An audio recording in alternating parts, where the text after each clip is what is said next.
Hello welcome to Spartans. അപ്പൊ നമ്മൾ UPSCക്ക് വേണ്ടി എക്കണോമിയുടെ ഡിസ്കഷൻ ആണ് നടത്തിക്കൊണ്ടിരിക്കുന്നത്. And this is day 6. ആറാമത്തെ ദിവസമാണ് out of our total 100 free resources for UPSC aspirants. അതുകൊണ്ട് തന്നെ നിങ്ങൾ നിർബന്ധമായിട്ടും നിങ്ങളുടെ UPSC സർക്കിളോട്ട് ഇതൊന്ന് ഷെയർ ചെയ്യുക. പലപ്പോഴും പല ക്ലാസ്സിൽ ഇരിക്കുമ്പോൾ നമുക്ക് ചില കോൺസെപ്റ്റുകളൊന്നും ക്ലിയർ ആയിക്കോണം നിർബന്ധമൊന്നുമില്ല. സോ ഇങ്ങനത്തെ ഒരു പ്ലേലിസ്റ്റ്, ഇങ്ങനത്തെ ഒരു സംഗതി നിങ്ങൾക്ക് ഒരു ഓപ്പൺ റിസോഴ്സ് ആയിട്ട് ലഭിക്കുന്ന സമയത്ത് try to utilise it maximum as well as share with your friends. ഇന്ന് നമ്മൾ ഡിസ്കസ് ചെയ്യുന്നത് ഇൻഡസ്ട്രിയൽ സെക്ടറാണ്. കഴിഞ്ഞ ക്ലാസ് വരെ നമ്മൾ അഗ്രികൾച്ചറുമായി ബന്ധപ്പെട്ട കാര്യങ്ങൾ പറഞ്ഞിട്ടുണ്ടായിരുന്നു. ഇന്ന് നമ്മൾ ഇൻഡസ്ട്രിയൽ സെക്ടറാണ് പറയുന്നത്. So what is our industrial policy എന്നുള്ളതിനാണ് നമ്മൾ ഇന്നത്തെ ഡിസ്കഷനിൽ ഏറ്റവും പ്രധാനപ്പെട്ട ഒരു ഇമ്പോർട്ടൻസ് കൊടുക്കുന്നത്. അപ്പൊ ഇൻഡസ്ട്രിയൽ പോളിസി എന്ന് പറയുമ്പോൾ ജസ്റ്റ് ഒന്ന് മനസ്സിലാക്കി വെക്കേണ്ട കാര്യം, we are having different industries അല്ലെ. പല രീതിയിലുള്ള പല തരത്തിലുള്ള ഇൻഡസ്ട്രീസ് ഉണ്ട്, ചെറുതുണ്ട് വലുതുണ്ട്. അതിൽ തന്നെ പല അയണുമായി ബന്ധപ്പെട്ട ഇൻഡസ്ട്രീസ് ഉണ്ട്, വെഹിക്കിൾ മാനുഫാക്ചറിങ് ഉണ്ട്. There are different industries. So അവർക്കൊക്കെ ഒരു ഏകോപിതമായിട്ടുള്ള ഒരു പോളിസി ഗവൺമെന്റ് കൊണ്ടുവരണം. അപ്പൊ അതെങ്ങനെയാണ് പീരിയോഡിക്കലി ഇവോൾവ് ചെയ്തു വന്നത് എന്നുള്ളതിന്റെ ഒരു ഹിസ്റ്റോറിക്കൽ പെർസ്പെക്റ്റീവ് ആണ് ഇന്നത്തെ പാർട്ട് 1 നമ്മൾ ഡിസ്കസ് ചെയ്യാൻ വേണ്ടി പോകുന്നത്. ഓക്കെ, സോ അതിന്റെ ഭാഗമായിട്ട് we are having a super discussion industrial policy.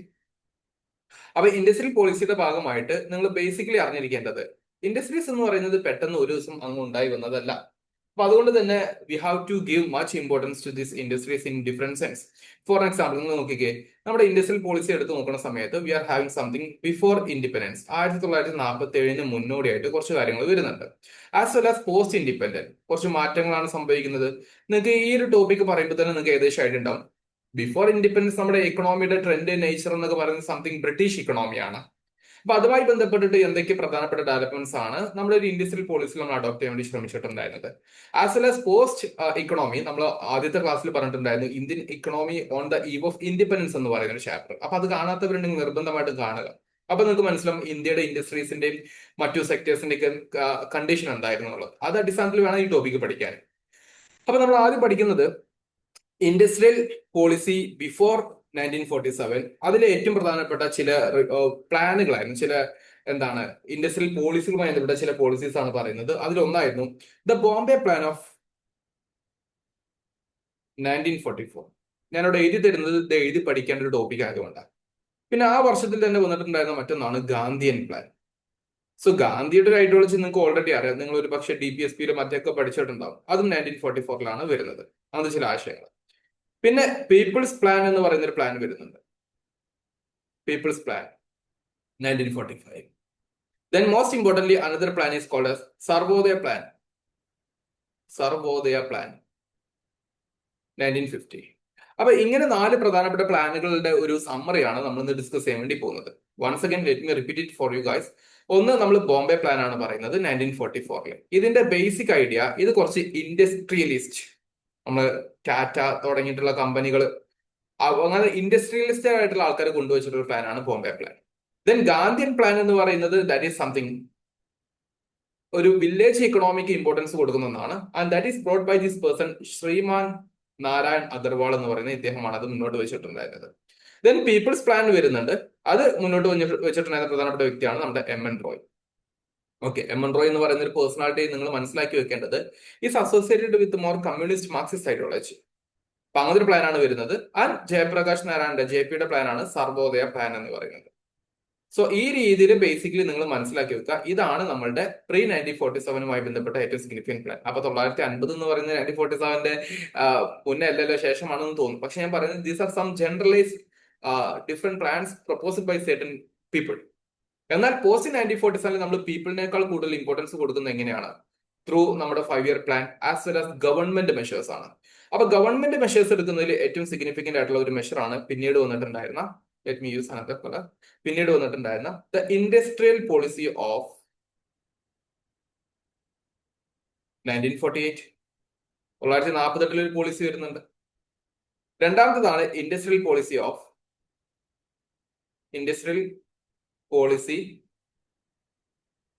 Reform of 1956.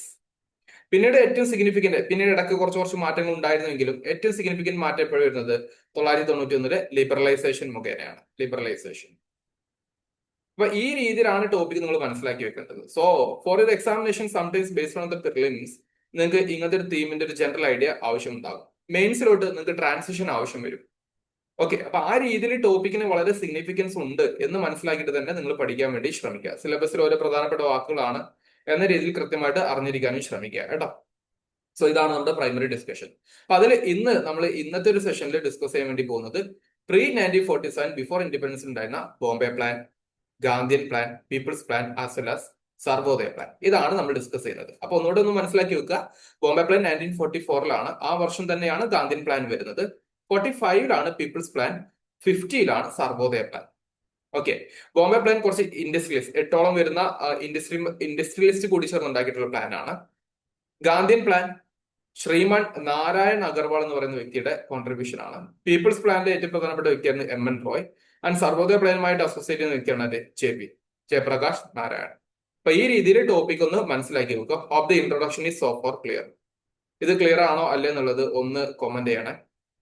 നിങ്ങൾ ഈ സെഷൻ ഞാൻ പറഞ്ഞതുപോലെ മാക്സിമം നിങ്ങൾ യൂട്ടിലൈസ് ചെയ്യുക if you are a serious aspirant, and as well as make sure to share with your friends circle. അത് നിങ്ങൾ പലപ്പോഴും ചെയ്യുന്നുണ്ടാവില്ല, നമുക്ക് ചെയ്യാൻ ഒരു മടിയൊക്കെ ഉണ്ടാകും. അങ്ങനെ മടി കാണിക്കൊന്നും ചെയ്യരുത്. If you are feeling this video series is good for your preparation, please share with it. Okay, share with your friends. ആ രീതിയിൽ ഒന്ന് അറിഞ്ഞിരിക്കുക കേട്ടോ. Then we are having industrial policy of 1948, 56, then post liberalization or LPG reforms in the new economic policy ഭാഗമായിട്ടുള്ള റിഫോംസും കാര്യങ്ങളും. ഇതാണ് basic idea. Shall I proceed? Shall I proceed? Okay, fine. Now we are discussing some other very important general characteristics.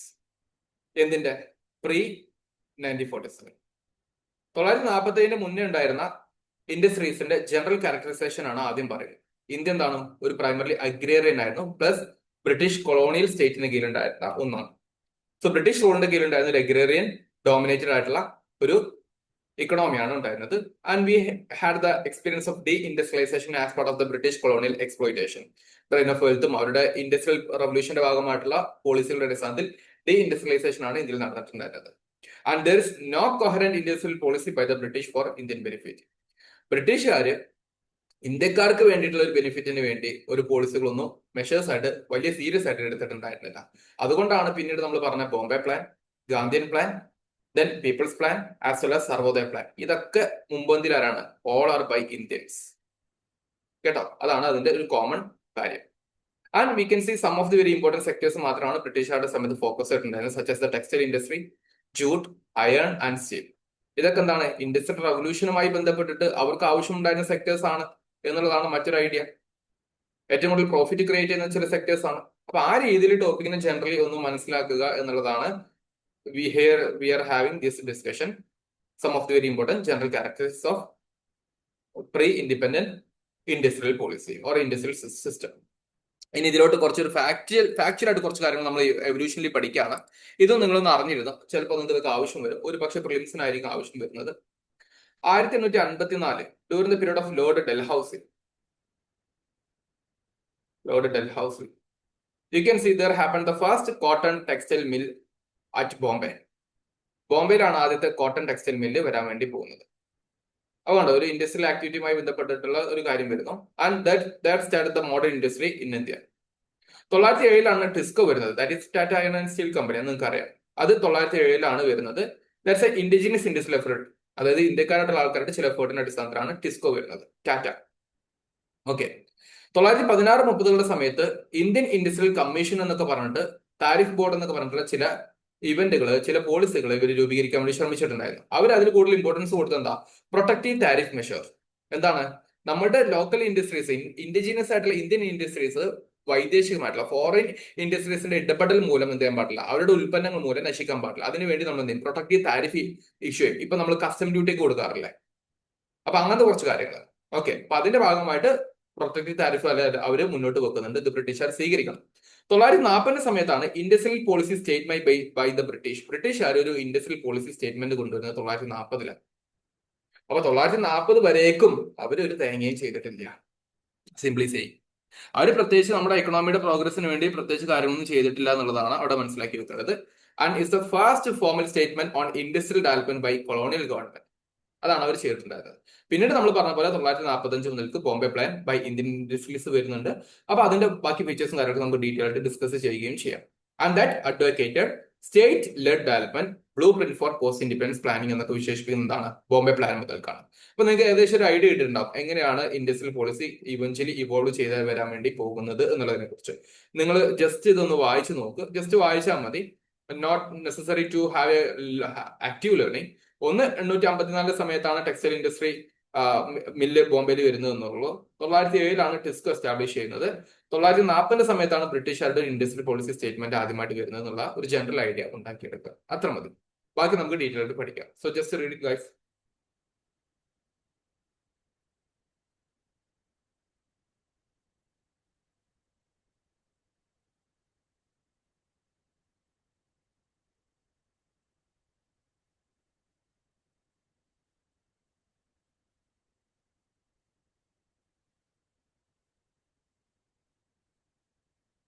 Okay, now we are discussing something very significant thing.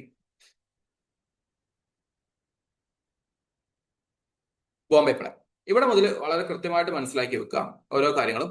Bombay plan, Bombay plan എപ്പോഴാണ് വരുന്നത്? 1944. ആരെ കൊണ്ടുവരുന്നത്? Indian industrialist ആയിട്ടുള്ള ആൾക്കാർ. ഞാൻ പറഞ്ഞില്ല 8 ആൾക്കാരുണ്ടായിരുന്നുള്ളത്. ആരൊക്കെ നോക്കിയേ? ജഹാംഗീർ, രത്തൻജി, ദാദാബോയ്, ടാറ്റ. JRD ടാറ്റ എന്ന് കേട്ടിട്ടില്ലേ? അതാണ് ടാറ്റ. ഘൻശ്യാം ദാസ് ബിർള, ആർദേഷിർ ദലാൽ, ശ്രീറാം, കസ്തൂർബായ് ലാൽബായ്, ആർദേഷിർ ദാർബാഷോ ഷ്രോഫ്, സർ പുരുഷോത്തമദാസ് താക്കൂർദാസ്, ജോൺ മത്തായി. ഇങ്ങനെ 8 പേരുടെ ഒരു കൂട്ടായ്മയുടെ അടിസ്ഥാനത്തിലാണ് ബോംബെ പ്ലാൻ വരുന്നത്. അപ്പൊ ബോംബെ പ്ലാൻ എന്ന് പറയുന്നത് ഞാൻ പറഞ്ഞ പോലെ ഒന്നാമത്തെ പോയിന്റ് നിങ്ങൾ ഇത് ഇങ്ങനെ പഠിച്ചു വെക്കുക കേട്ടോ. 8 പ്രോമിനന്റ് ഇൻഡസ്ട്രീസ് ആണ്. സോ 8 ഇൻഡസ്ട്രീസ് ആണ് ഇത് തുടങ്ങുന്നത്, ഇത് മുന്നോട്ട് വെക്കുന്നത്. ഇനി ഇതിന്റെ നേച്ചർ എന്താണ്? ഇതൊരു ഗവൺമെന്റ് ഡോക്യുമെന്റ് ആണോ? അല്ല. So it's not a government document. It's not a government document. But പിന്നെന്താണ്? It's a private document. അതിലെന്താ അഡ്വക്കേറ്റ് ചെയ്യുന്നത്? State led development. അവരുടെ മെയിൻ ഉദ്ദേശം എന്ന് പറയുന്നത് സ്റ്റേറ്റ് എന്ത് ചെയ്യണം? ഡെവലപ്മെന്റിനെ ബൂസ്റ്റപ്പ് ചെയ്യണം. അപ്പൊ സ്റ്റേറ്റിന്റെ ഡ്യൂട്ടി ആണെന്ന രീതിയിലാണ് ഇവർ കുറച്ചുകൂടെ കാര്യങ്ങൾ പറയാൻ വേണ്ടി പോകുന്നത്. അതിലെന്ത് ചെയ്യും? പ്രൈവറ്റ് സെക്ടറിന്റെ സപ്പോർട്ട് ഉണ്ടാവും. പ്രൈവറ്റ് സെക്ടർ സപ്പോർട്ട് ഉണ്ടാവും. ഇതാണ് ഇവരുടെ മെയിൻ പ്രധാനപ്പെട്ട കുറച്ച് നേച്ചർ.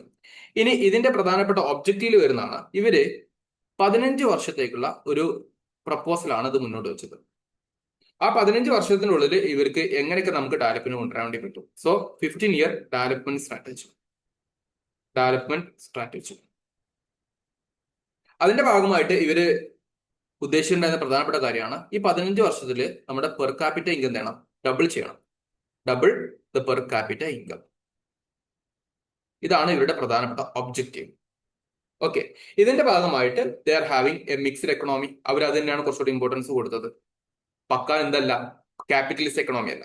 അപ്പൊ ഒരു മിക്സ്ഡ് എക്കണോമിക്കാണ് ഇവർ ഇമ്പോർട്ടൻസ് കൊടുത്തത്. അപ്പൊ ഒബ്വിയസ്ലി എന്തുണ്ടാവും? ഗവൺമെന്റ് റോൾ ഉണ്ടാവും as well as private role ഉണ്ടാവും. അപ്പൊ പബ്ലിക്കിന്റെ ഒരു ഇൻവെസ്റ്റ്മെന്റിനെ കുറിച്ച് പറയുന്നുണ്ട്. ഗവൺമെന്റ് ഇൻവെസ്റ്റ് ചെയ്യണം. എത്രയാ? മിനിമം ഗവൺമെന്റ് ഒരു 10,000 crore rupees എന്ത് ചെയ്യണം? പബ്ലിക് ഇൻവെസ്റ്റ്മെന്റിൽ വരണം, ഇൻവെസ്റ്റ്മെന്റിൽ കൊണ്ടുവരണം എന്നുള്ള കാര്യം ഇവർ കൃത്യമായിട്ട് പറയുന്നുണ്ട്. And as well as they are going to advocate one particular thing called as import substitution. എന്താണ് ഇമ്പോർട്ട് സബ്സ്റ്റിറ്റ്യൂഷൻ? ആർക്കെങ്കിലും അറിയാം?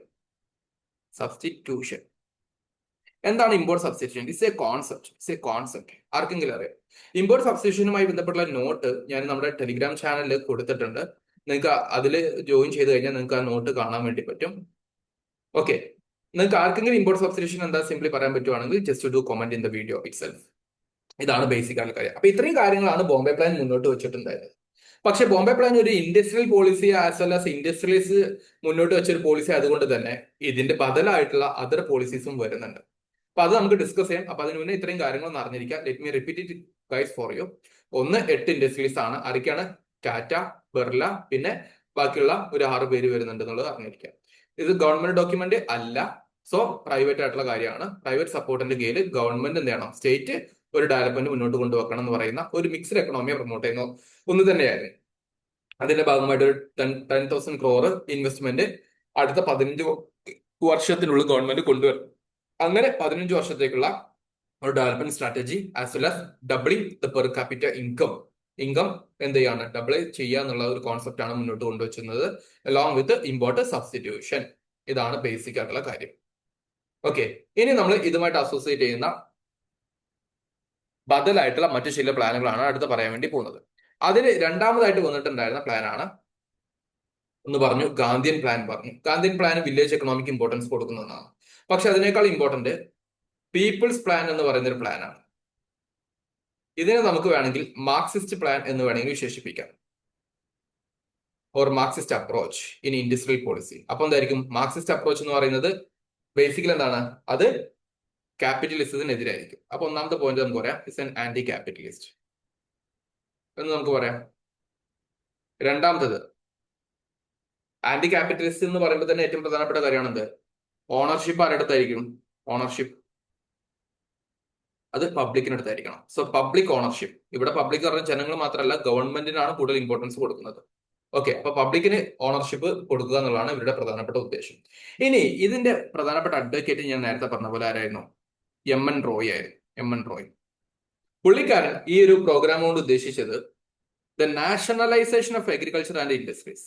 ഇതാണ് പ്രധാനപ്പെട്ട കാര്യം. നമുക്ക് അഗ്രികൾച്ചർ ഉണ്ട് ഏറ്റവും കൂടുതൽ, പിന്നെ ഇൻഡസ്ട്രിയൽ സെക്ടർ ഉണ്ട്. ഇതൊക്കെ എന്ത് ചെയ്യണം? നാഷണലൈസ് ചെയ്യണം. അപ്പൊ ഗവൺമെന്റിന്റെ ഉത്തരവാദിത്വം വരും, ജനങ്ങളുമായിട്ടുള്ള റെസ്പോൺസിബിലിറ്റിയുടെ ഭാഗമായിട്ട് ഇത് ചെയ്യാൻ വേണ്ടി പോകാം. അങ്ങനെ ഒരു ഡീസെൻട്രലൈസ്ഡ് അപ്രോച്ച്. നേരത്തെ പറഞ്ഞു നോക്കിക്കേ, ബോംബെ പ്ലാൻ സ്റ്റേറ്റ് ലെഡ് ആണ്, അപ്പൊ സെൻട്രലൈസ്ഡ് പ്ലാൻ ആയിട്ടായിരിക്കും വരിക. So decentralisation plus people's cooperation, ജനങ്ങളുടെ ഒരു കോപ്പറേഷൻ, ഇതിന്റെ അടിസ്ഥാനത്തിലുള്ള ഒരു എക്കണോമിക് ആക്ടിവിറ്റി എന്ന രീതിയിൽ വേണം ഡെവലപ്മെന്റ് ഫോക്കസ് ചെയ്യാൻ എന്നുള്ളതാണ് ഇതിന്റെ പ്രധാനപ്പെട്ട objective.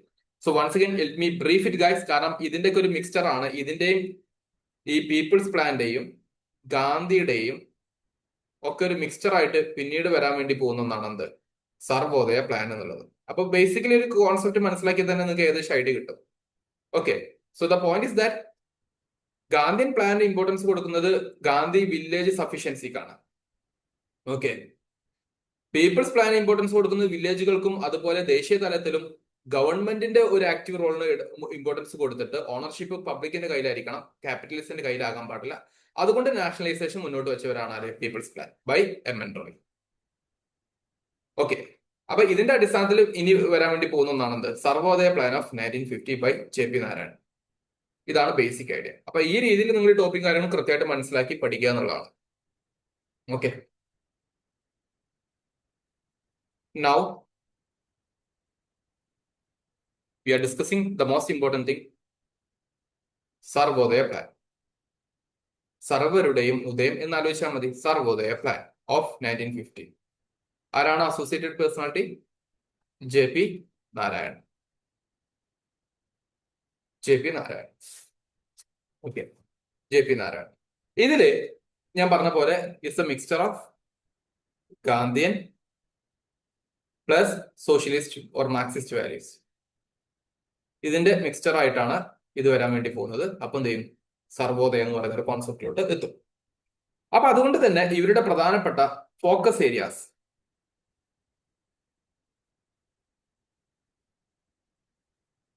ഒന്നെന്തായിരിക്കും? Land reforms. Land reforms എന്താന്നുള്ളതിന്റെ വീഡിയോ നമ്മുടെ ചാനലിൽ ഞാൻ പോസ്റ്റ് ചെയ്തിട്ടുണ്ട്, അപ്പൊ അത് കണ്ടാൽ മതി. ലാൻഡ് റിഫോംസ് വരുന്നുണ്ട്. അപ്പൊ ലാൻഡ് റിഫോംസിലൂടെ എന്ത് ചെയ്യും? കൂടുതൽ അഗ്രികൾച്ചർ ഓണേഴ്സിന് കിട്ടും, അഗ്രികൾച്ചറിൽ ഡെവലപ്മെന്റ് നടക്കും.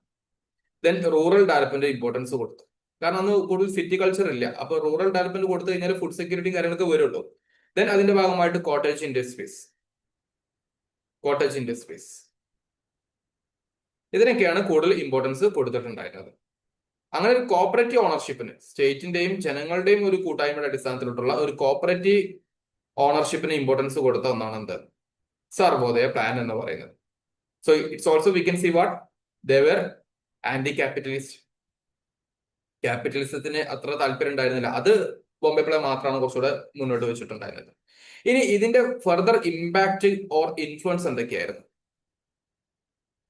ഈ സർവോദയ പ്ലാൻ അടക്കമുള്ള ഗാന്ധിയൻ പീപ്പിൾ പ്ലാന്റെ ഏറ്റവും വലിയ ഇൻഫ്ലുവൻസ് നമുക്ക് കോൺസ്റ്റിറ്റ്യൂഷനിൽ DPSPയുടെ കുറെ കാര്യങ്ങൾ പറയുമ്പോൾ അതിൽ കയറി വരുന്നുണ്ട്. പിൽക്കാലഘട്ടത്തിൽ നമുക്ക് MGNREGA വരുന്നുണ്ട് അല്ലേ? എംപ്ലോയ്മെന്റ് കൊടുക്കുന്നതുമായി ബന്ധപ്പെട്ടിട്ടുള്ള, അപ്പൊ അതുമായി ബന്ധപ്പെട്ടുള്ള ഡിഫറെന്റ് ഐഡിയാസ്, അങ്ങനത്തെ ചില ഐഡിയാസ് വരുന്നു. Then we are having what? Panchayat Raj system. അപ്പൊ ഇതൊക്കെ ഗ്രാമങ്ങൾക്ക് ഇമ്പോർട്ടൻസ് കൊടുക്കുകയും റൂറൽ ഡെവലപ്മെന്റ് ഇമ്പോർട്ടൻസ് കൊടുക്കുകയും ചെയ്യുന്ന പൊളിറ്റിക്കൽ ഇൻസ്റ്റിറ്റ്യൂഷൻ ആയിട്ട് വന്നതാണ്. ഈവൻ നമ്മൾ ഗാന്ധിയൻ മാത്രം എടുത്തു നോക്കുകയാണെങ്കിൽ you know the something called as what khadi as well as village industries. ഇതൊക്കെ നമുക്ക് 5 ഇയർ പ്ലാനിലൊക്കെ റിഫ്ലക്ട് ചെയ്യുന്നതായിട്ട് കാണാൻ വേണ്ടി പറ്റും. 5 ഇയർ പ്ലാനിനെ കുറിച്ച് ഡീറ്റെയിൽഡ് ആയിട്ട് ഒരു വീഡിയോ നമ്മൾ ചെയ്തിട്ടുണ്ട്. അപ്പൊ അത് കാണാത്തവരുണ്ടെങ്കിൽ മസ്റ്റ് ആയിട്ട് കാണാൻ വേണ്ടി ശ്രമിക്കാം. സോ ദിസ് ഈസ് ഹൗ നമ്മളുടെ ഗവൺമെന്റ് മെഷർ അല്ലാതെ ചില പദ്ധതികളും പോളിസികളായിട്ട് മുന്നോട്ട് വന്നിട്ടുണ്ടായിരുന്നത്. അപ്പൊ ഇതിന്റെയൊക്കെ ഒരു ഇൻഫ്ലുവൻസും ഇതിന്റെയൊക്കെ റെക്കമെൻഡേഷൻസും ആണ് പിന്നീട് നമ്മുടെ 5 ഇയർ പ്ലാനിലും ഇൻഡസ്ട്രിയൽ പോളിസീസ് ഓഫ് 1948 1956 ഇങ്ങനെ ഗവൺമെന്റ് ഡിഫറെന്റ് മെഷേഴ്സിലൊക്കെ എടുക്കാൻ വേണ്ടി പോകുന്നത്. സോ ഡിയർ സ്റ്റുഡൻസ്, ഈ രീതിയിൽ വേണം നിങ്ങൾ ഈ ടോപ്പിക് മനസ്സിലാക്കാൻ വേണ്ടി. Let me summarise it for you. ഇത്രയേ ഉള്ളൂ. JP നാരായണൻ 1950 കൊണ്ടുവന്ന പ്ലാനാണ് Sarvodaya plan. Having the Gandhian as well as socialist values രണ്ടുണ്ടായിരുന്നു. സോഷ്യലിസ്റ്റ് വാല്യൂസ് നമുക്ക് പീപ്പിൾസ് പ്ലാൻ എന്ന് വേണമെങ്കിൽ പറയാൻ വേണ്ടി പറ്റും. ഇവരുടെ focus areas land reforms, rural development, cottage industries, ഒരു കോപ്പറേറ്റീവ് ഓണർഷിപ്പ് ആണ് ഉദ്ദേശിക്കുന്നത്. And they basically anti capitalist like other two. Okay. And ഇവരുടെ ഇൻഫ്ലുവൻസ് നമുക്ക് 5 ഇയർ പ്ലാനിൽ കാണാൻ വേണ്ടി പറ്റും. ഗവൺമെന്റിന്റെ പിന്നീട് വന്നിട്ടുള്ള പോളിസീസിൽ കാണാൻ വേണ്ടി പറ്റും. ലൈക്ക് MGNREGA പോലെയുള്ള ഐഡിയാസും കാര്യങ്ങളൊക്കെ ഡെവലപ്പ് ചെയ്യുന്നു. പഞ്ചായത്ത് രാജ് ഇൻസ്റ്റിറ്റ്യൂഷൻ വരുന്നു. ഗാന്ധിയുടെ ഖാദി വില്ലേജ് ഇൻഡസ്ട്രീസും കാര്യങ്ങളൊക്കെ ഇൻഫ്ലുവൻസിംഗ് ആയിട്ട് പിൽക്കാലഘട്ടത്തിൽ 5 ഇയർ പ്ലാനിൽ വരുന്നു. അപ്പൊ 5 ഇയർ പ്ലാൻ കൂടെ കണ്ടു കഴിഞ്ഞാൽ നിങ്ങൾക്ക് ഈ ടോപ്പിക്കിന്റെ പരിപൂർണത ലിങ്ക് ചെയ്യാൻ പറ്റുള്ളൂ. അപ്പൊ ആ രീതിയിൽ ഒന്ന് മനസ്സിലാക്കാൻ വേണ്ടി ശ്രമിക്കാം. Now I have added one particular mains question. നമുക്കൊന്ന് വായിച്ചു നോക്കാം. Discuss the role of pre independent industrial blueprints like the Bombay plan. അപ്പൊ ബോംബെ പ്ലാൻ വെച്ചിട്ട് മാത്രമേ എഴുതാൻ പറ്റുമോ? ലൈക്ക് എന്ന് ചോദിച്ചിരിക്കുന്നത്. Other plans also we mentioned, Gandhian as well as നമ്മളിപ്പോ പറഞ്ഞിരിക്കുന്ന സർവോദയം, പീപ്പിൾസ് പ്ലാൻ ഒക്കെ വരണം. In shaping India's post independent industrial policy. അപ്പൊ അതിലോട്ടുള്ള ലിങ്കേജ് എത്രമാത്രം ഉണ്ടെന്നുള്ള ഒരു ചോദ്യമാണ് ചോദിച്ചിരിക്കുന്നത്. ഈ ഒരു ക്വസ്റ്റ്യന് നിങ്ങൾ ആൻസർ ചെയ്യാൻ വേണ്ടി ശ്രമിക്കുകയാണെങ്കിൽ that will be much more benefit. Okay, അതിനു വേണ്ടിയിട്ടുള്ള പ്രധാനപ്പെട്ട ഇൻപുട്ടുകളാണ് ഞാനിപ്പോ പറഞ്ഞു തരികയും ചെയ്തിട്ടുള്ളത്. Hope this video was useful for you. നിങ്ങൾ വീഡിയോയുടെ തീർച്ചയായിട്ടും നിങ്ങളുടെ അഭിപ്രായം ഒന്ന് വീഡിയോക്ക് താഴെ ഒന്ന് അറിയിക്കുക കേട്ടോ. എന്നാലാണ് എനിക്ക് ഇങ്ങനത്തെ ചില സെഷൻസുമായിട്ട് നിങ്ങളുടെ മുമ്പിലോട്ട് വരാൻ ഒരു പ്രത്യേകം ഒരു എനർജി കാണുള്ളൂ. Okay, so that's all. കൂട്ടത്തിൽ ഒരു കാര്യം കൂടി പറയാണ്. ടെലിഗ്രാമും മിസ്സാക്കണ്ട. ടെലിഗ്രാമിൽ ജോയിൻ ചെയ്ത് കഴിഞ്ഞാൽ പ്രധാനപ്പെട്ട നോട്ട്സും കാര്യങ്ങളൊക്കെ നിങ്ങൾക്ക് ലഭ്യമാകും. കൂട്ടത്തില് നിങ്ങൾക്ക് ഈ എക്കണോമിക് പഠിക്കുന്നതിനെ പോലെ അല്ലെങ്കിൽ അതിനേക്കാൾ എത്രയോ ഫ്ലുവന്റ് ആയിട്ട് ഞാൻ എടുക്കുന്ന സബ്ജക്ട് ഹിസ്റ്ററി ആണ്. എന്റെ പല സ്റ്റുഡൻസിനും അത് അറിയാം. അപ്പൊ history for prelims and mains എന്ന് പറയുന്ന ഒരു കോഴ്സ് നമ്മൾ ജൂലൈ 2 ആരംഭിക്കുന്നുണ്ട്.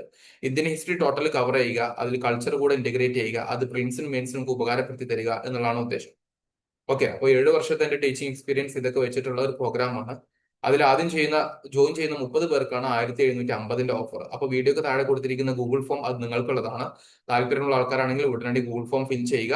നിങ്ങൾ അതുമായി ബന്ധപ്പെട്ട് കോൺടാക്ട് ചെയ്യുന്നതായിരിക്കും കേട്ടോ. സോ മാക്സിമം നിങ്ങൾ ഈ അവസരങ്ങൾ യൂട്ടിലൈസ് ചെയ്യാൻ വേണ്ടി ശ്രമിക്കുക. That's all. Thank you.